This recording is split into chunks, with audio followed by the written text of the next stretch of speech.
Thank you, sis Pastora. Praise the Lord! Amen! Kumusta mga taga-City of God? Amen! Amen? Tiday tingat ngumalong kalabsat. It's time for us to hear the message of God. Kat naibasan katatayang kalabsat iti iti teksto tayo.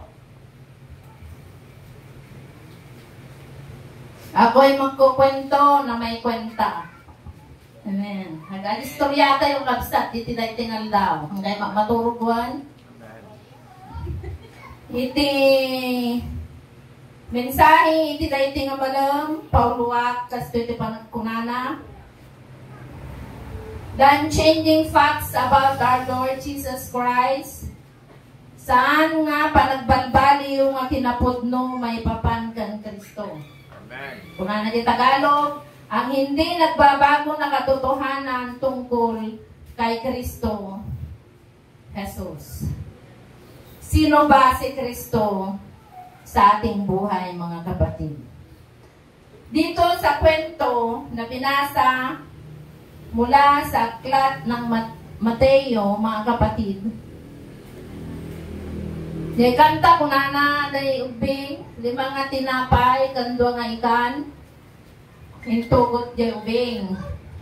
Ni Jesus nagkararak, imatuti tinapay, imatumagtikan. Kat kunana, kat napsugda, amin. Dahito nga istorya, kakapsat, merong nakatagong katotohanan tungkol sa ating Panginoong Jesus. Hindi lang basta-basta kwento, ngunit sabi ko nga may kwenta, mga kapatid. Ano-ano ba ang mga katotohanan mula sa kwento na ito? Number 1, He is a compassionate God. Manangaasing. He is our healer. He is a miracle worker. Manipod iti dayto nga istorya kakabsat.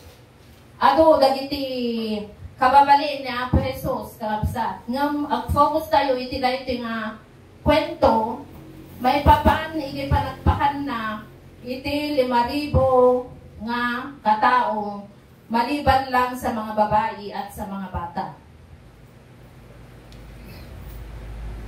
Paano naranasan ng mga tao, mga kapatid, ang kahabagan ng ating Panginoong Jesus? Ngamin iti kakabsat umariwag-wag da, marami silang sumunod at naglakad na sumunod sa ating Panginoong Jesus. Hello. Nung malaman ng mga tao na si Jesus ay nandun, sumunod silang naglakad kasama siya. Ibig sabihin, mga kapatid, naawa ang ating Panginoong Jesus sa mga taong.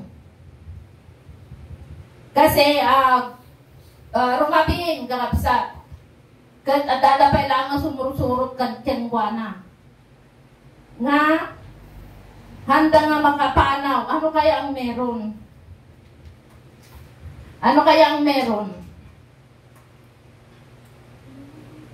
Sila ay naglakad at sumunod sa ating Panginoong Jesus. Ibig sabihin nga ron, mga kapatid, naawa at nahabag ang ating Panginoon sa mga tao na sumusunod at naglalakad kasama siya. Kaya nakamtan nila ang favor ni God. Maliwanag sa ating teksto, mga kapatid, para maranasan din natin ang favor niya. Gaya ng mga taong ito, sila ay sumunod at naglakad nakasama siya. Take note mga kapatid, nung malaman ng mga tao na nandun si Jesus, sumunod silang naglakad kasama siya. Nagets natin mga kapatid. Kaya ang mga taong ito ang siyang nakaranas ng kahabagan ng ating Panginoon.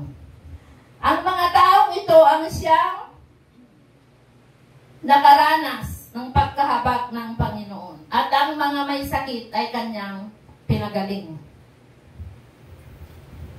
Nakita nila ang himala at sila ay nabusog. Sa panahon ngayon, mga kapatid, gaya ng ating teksto, mapalad tayo dahil nakilala natin si Jesus. Nalaman natin na may Jesus. At tayo ay sumusunod at naglalakad kasama siya. Kaya ngayon, mga kapatid, nararanasan natin ang kanyang biyaya, ang kanyang pagkahabag, pinagaling lahat ng aspeto ng ating buhay, naranasan natin ang himala, ang kaligtasan, purihin ang Diyos na buhay. Paano natin malalaman, mga kapatid, o maranasan ang himala ng Diyos sa ating buhay? Gaya ng kwento, mga kapatid, ang 5 tinapay at 2 isda na baon ng batang lalaki. Di ba? Naghanap at nagtanong ang ating Panginoon, ano bang meron tayo? Ano bang meron dyan? Ang sabi ng mga disciple, 2 isda at 5 tinapay. Dito, mga kapatid, tinuturuan tayo na kung yung meron sa atin na kahit konti lang pag ibinigay natin sa ating Panginoon, ito ay kanyang pararamihin. Ito ay kanyang pagpapalain. Gaya ng kwento, mga kapatid, yung 5 tinapay at 2 isda na dala-dala ng batang lalaki, ibinigay nila kay Jesus.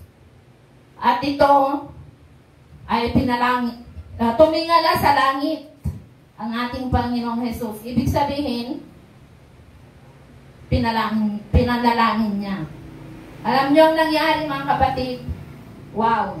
Dumami ang isda at tinapay at napakain ang 5,000 lalaki maliban sa mga babae at sa mga bata.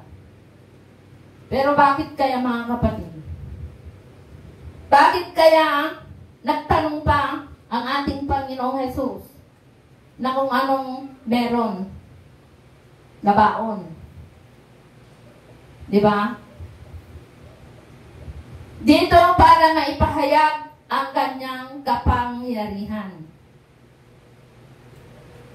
2 isda at 5 tinapay, sabi ng mga disciple, dalhin nyo dito. Alahin nyo dito, ipunan ni Apo Jesus. Kapatid, anong meron ka sa buhay? Anong pwede mong maibigay kay Lord? Tatanungin ka ni Lord, anong meron ka na dalhin mo sa akin? Ibigay mo sa akin. Kahit ano pa man yan, kahit konti lang, mga kapatid, dalhin natin sa ating Panginoon. Ibigay natin sa ating Panginoon. At ito'y kanyang padadamihin. Ito'y kanyang pagpapalain ang lahat ng ibibigay mo. Gaya ng kwento, mga kapatid, napakain ang 5,000 maliban sa mga babae at mga bata. At may sobra pang 12 baskets. So, purihin ang ating Panginoon, mga kapatid. Kaya, ibig sabihin, dapat meron ka ring ibigay sa ating Panginoon. meron kang dapat gawin bago mag-perform si Lord sa iyong buhay. Kung minsan kasi mga kapatid, wala pa tayong nagagawa, pero nag-e-expect na tayo. Sa harapan ng ating Panginoon, kayang-kaya niyang gawing lahat. Kasi walang imposible mga kapatid. Kahit konti ang nasa atin, kung ipagkakatiwala natin sa ating Panginoon, ito'y kanyang pagpapalain, higit pa sa iyong hinihiling at higit pa sa iyong inaasam mga kapatid. Sobra-sobra pa ng 12 baskets, purihin ang ating Diyos na buhay. Kung sa ministry mga kapatid, ang dami-daming dapat gawin. Ang alam lang natin, mag-praise and worship mga kapatid, hindi. Maraming dapat gawin sa ministry. Kung ang gift mo, magpakanta, magpaawit, praise the Lord. Kung ang gift mo, maglinis, praise the Lord. Kung ang gift mo, umupo at magpalakpak, praise the Lord. Purihin ang ating Panginoon. Amen. Ano man ang meron tayo mga kapatid, huwag mag-alinlangan na ito'y ibigay sa ating Panginoon. Ipagkatiwala natin sa Kanya, gaya ng himala na Kanyang ginawa mga kapatid, yung 2 tinapay at 5 tinapay at 2 isda. Napakain niya ang 5,000 mga kapatid. Sino si Jesus sa kwentong ito? City of God. Sino si Jesus sa kwentong ito? Kwentong pangbata, pero may mga nakatago kung sino si Jesus sa kwento na ito. Kaya mga kapatid, City of God, kilalanin natin si Jesus sa ating mga buhay. Kilalanin natin si Jesus ng lubos-lubos upang maranasan natin ang kanyang habag, ang kanyang pagpapagaling, hindi lang physical, mga kapatid, na sakit. Ibig sabihin, ikaw ay pinagaling lahat na ng aspeto ng ating mga buhay. Ngayon, mga kapatid, sino si Jesus sa kwentong ito? Siya ay mahabagin sa mga taong nangangailangan. Compassionate God. Siya ay nagpapagaling sa mga may sakit. He is the Jehovah Rapha, the great physician, our great healer. And number 3, kayang-kaya niyang paramihin ang kokonti kung ipagkatiwala natin sa Kanya.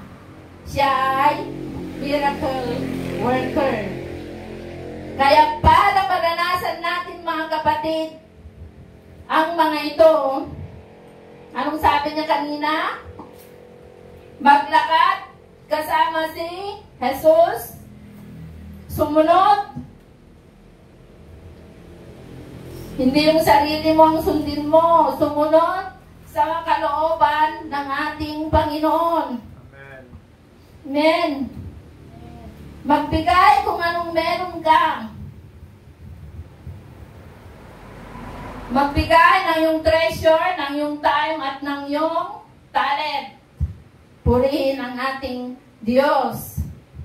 At pag nagawa mo ito mga kapatid, mapapawaw ka, mapapapraise the Lord ka. Sabi ni Brother Teddy kanina, mapapa-thank you Lord ka, mapapa-hallelujah ka. Amen? Palagpagan tayo maniti apo mga bisad. Hallelujah!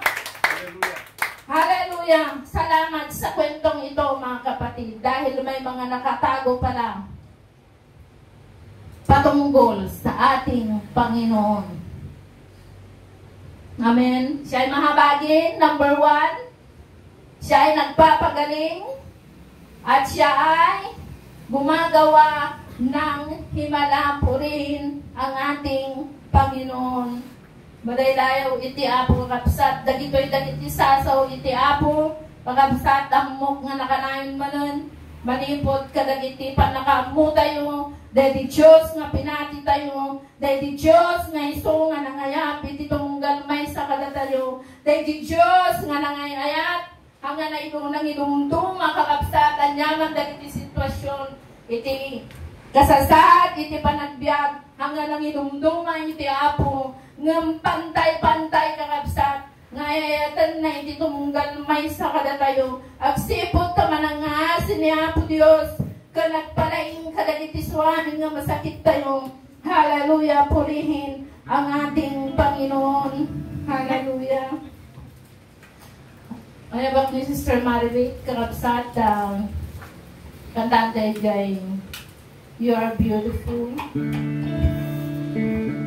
Mapapakanta ka mga kapatid. You are beautiful beyond description. So marvelous for words, too wonderful that comprehension. Kalpasan na itigay ito nga kanta. Itan kuntog ka ni Pastor iti microphone. Purihin ang ating Diyos na po. Yes, Lord. Hallelujah. You are beautiful beyond description.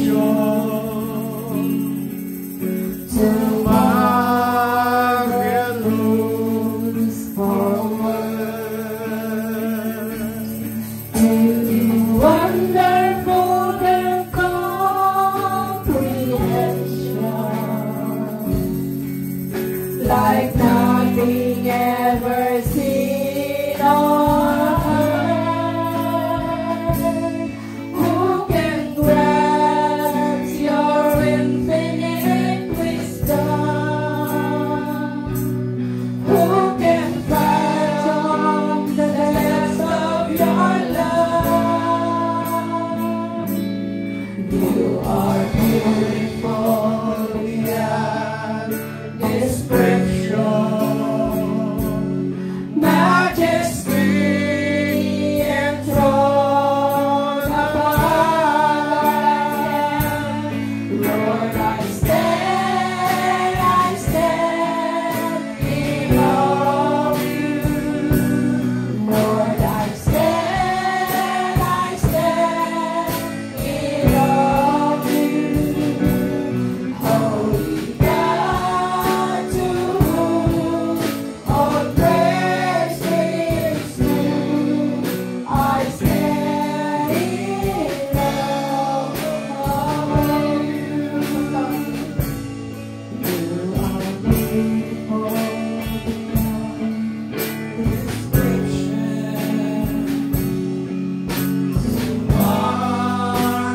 Marvelous for words. Wonderful for comprehension. Like nothing ever seen on earth. Who can grasp your infinite wisdom? Who can fathom the depths of your love? You are beautiful beyond description. Majesty enthroned above. Lord, I stand in awe of you. Lord, I stand in awe of you. Holy God, to whom all praise is due, I stand in awe of you. Mga kapatid, sa umaga pong ito, sa hapong ito, ipinakita sa atin the facts na hindi po nagbabago ang ating Panginoong Jesucristo. He is a miracle doer. He is a miracle worker. Katulad doon sa kwentong ginamit, hindi lamang ito basta kwento, subalit ito po ay totoong nangyari. Noong ang ating Panginoong Hesus ay nangangaral ng kanyang mga salita, libo-libong mga tao ang dumating sumasama sa kanya. At mayroong isang tatay ng kanyang anak ay pinabaunan niya ng 5 tinapay at 2 isda. Para kapag nagutom ang batang ito, meron siyang kakainin. Pero dahil nagandahan ang mga tao sa mga itinuturo ni Jesus, ang sabi sa mga disciples ni Jesus, kailangan na nating pauwiin ng mga tao sapagkat sila'y nagugutom. Pero ang tanong ni Jesus, ano ba ang meron dyan?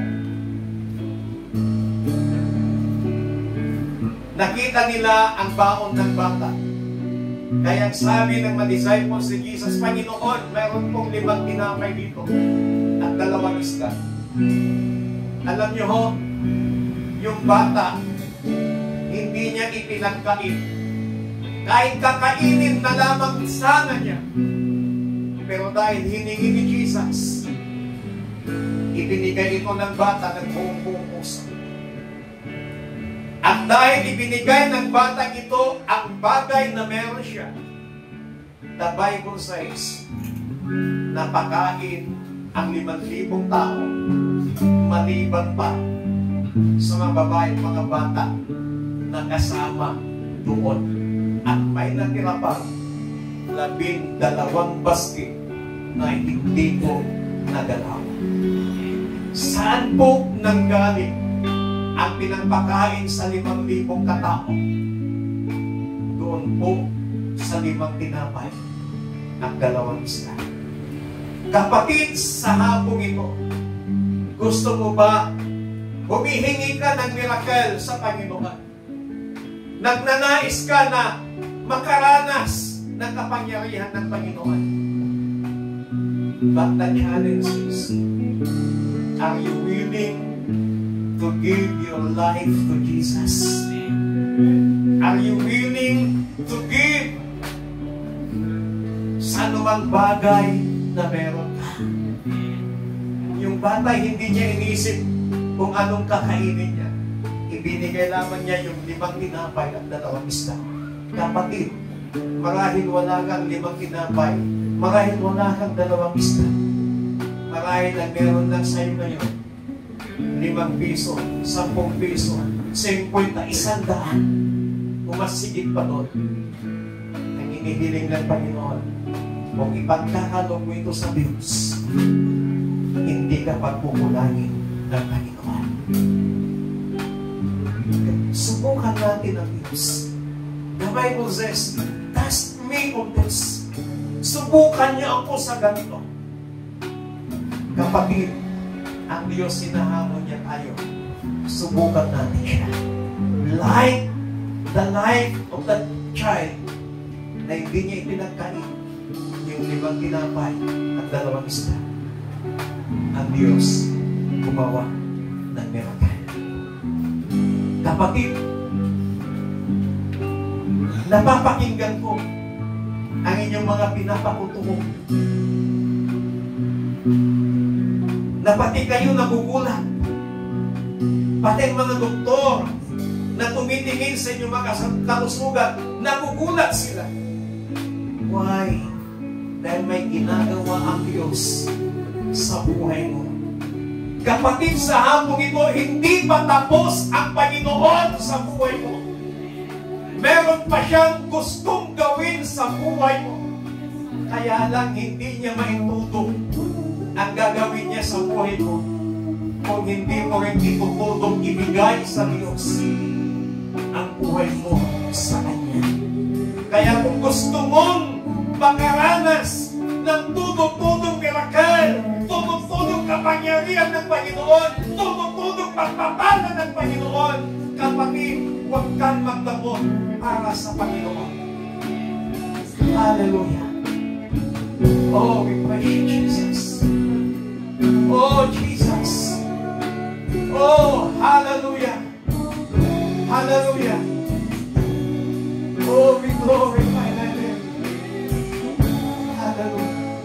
Panginoon, sa hapong ito, salamat sa iyong masalita na kung saan ay patuloy mo kaming tinuturuan na kailangang ibigay namin na buong-buo ang mga bagay na meron kami. Wala kaming initira na ibibigay sa iyo, Panginoon, sapagkat kung paano ka gumawa ng miracle na nagpakain ng 5,000, kaya-kaya mong gawin maging sa panahon namin ito, Panginoon. Kung kami ay hindi magkakain, kung kami ay hindi magtatanong sa iyo, kung ibibigay natin na buong-buo ang aming mga buhay, anumang karamdaman ang nararanasan nagpapag-isa, magagalingin mo, Panginoon.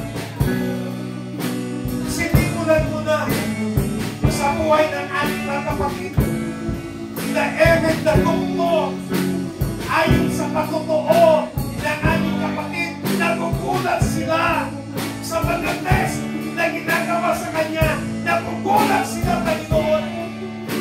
Ibig sabihin, meron ka pong ginagawa sa buhay ng aming kapatid na ito. Panginoon, gusto namin maranasan ang iyong kapangyarihan. Gusto namin maranasan ang iyong miracle sa aming mga buhay, Panginoon. Salamat sa iyong masalita. Salamat sa iyong lingkod na siya mong ginamit. Salamat sa iyong lingkod na siya mong ginamit, Panginoon, para kami paalalahanan na iyong masalita. Salamat, Panginoon. Salamat ng marami, O Diyos. Dahil Ikaw ang Diyos naming pinaglilingkuran na hindi po nagbabago. Ikaw ang Diyos na aming sinasamba. Ikaw ang Diyos na aming pinupuri na mula noon hanggang ngayon. Hindi ka nagbabago, Panginoon. You are a miracle worker, O God. Kaya sa hapon pong ito, ang lahat ng hindi magkakait ng kanilang mabuhay para ibigay sa ng buong-buo, Panginoon. Let your miracle, O God, iparanas mo sa kanila. Yung mga hindi magkakait sa iyo, Panginoon, ng mga material na bagay katulad ng bata, padaluyin mo yung biyaya, padaluyin mo yung pagpapala, iparanas mo sa kanila, Panginoon, ng Diyos namin pinaglilingkuran, ng Diyos namin sinasamba. Kailanman ay Diyos na hindi nagkukulang, ang Diyos na hindi nagpapabaya sa kanyang mga anak. Salamat, Panginoon, sa aming paglabas sa loob ng aming place of worship na ito, Panginoon. Hayaan po ninyo na patuloy namin maranasan ang iyong kapangyarihan, ang iyong presensya sa aming mabuhay. Salamat po ng marami. Salamat sa iyong lingkod na siya mong ginamit. I pray that you will continue to anoint and continue to bless your servant who you are used to deliver your message this afternoon. Thank you, Lord. Thank you, Jesus. We give you all the glory, praises, thanksgiving, and adoration. In Jesus Christ, mighty name we pray. Amen. Palakpakan natin ng malakas ang Panginoon.